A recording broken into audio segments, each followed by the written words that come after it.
मैं गुजारिश करता हूं प्राइम इंस्टीट्यूशन से, मैं गुजारिश करता हूं इलेक्शन कमीशन से, मैं गुजारिश करता हूं पाकिस्तान की आला अदलिया से कि ये अवाम की आवाज़ है। जमहूरियत का हुस्न यही होता है कि सारे लोग पार्टिसिपेट करते हुए इलेक्शन में अपना हक राय दही इस्तेमाल करते हुए अपने नुमाइंदगान का इंतखाब करे और जो मेजॉरिटी में आए उसको उसकी मैंडेट को एक्सेप्ट किया जाए।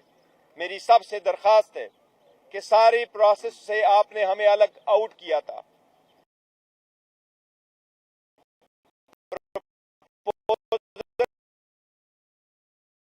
बॉयकॉट की तरफ चले जाए, बॉयकॉट न करते हुए अवाम ने गुलामी ना मंजूर को एक्सेप्ट करते हुए अल्हम्दुलिल्लाह अपने आज़ादी और खुद मुख्तारी के हक में अपने राय का इस्तेमाल किया हुआ है।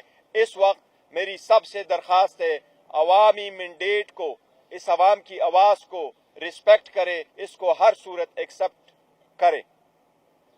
अवाम की आवाज़ को दबाना, अवाम की राय को मुस्तरद करना, किसी के लिए अपने मर्जी की हुकूमत बनवाना इकानमी बर्दाश्त नहीं कर सकेगी, इसकी जमहूरियत बर्दाश्त नहीं कर सकेगी। हमारी सबसे रिक्वेस्ट है, दरख्वास्त है कि अवाम के इस मैंडेट का एहतराम करते हुए पाकिस्तान तहरीक इंसाफ के लिए कोई रुकावट हायल ना की जाए, रिजल्ट जल्द से जल्द डिक्लेयर किया जाए।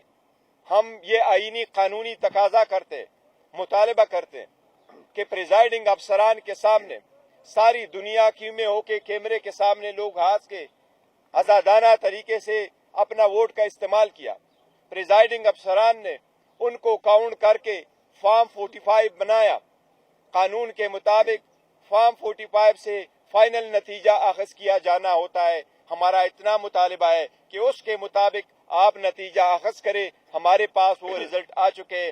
बराए मेहरबानी आज के दिन 12 बजे से पहले पहले सारे रिजल्ट की कोशिश की जाए कि जो फॉर्म 45 से रिलेटेड फॉर्म 47 बनता है उसके मुताबिक प्रोविजनल रिजल्ट आता है। हमारी सबसे मुतालिबा जिनके मैंने नाम लिए कि मेहरबानी करके इस मैंडेट का एहतराम करते हुए नताइज का जल्द से जल्द आज 12 बजे से पहले पहले सारे ऐलान किया जाए ताकि हम फ्यूचर की तरफ बढ़ सके।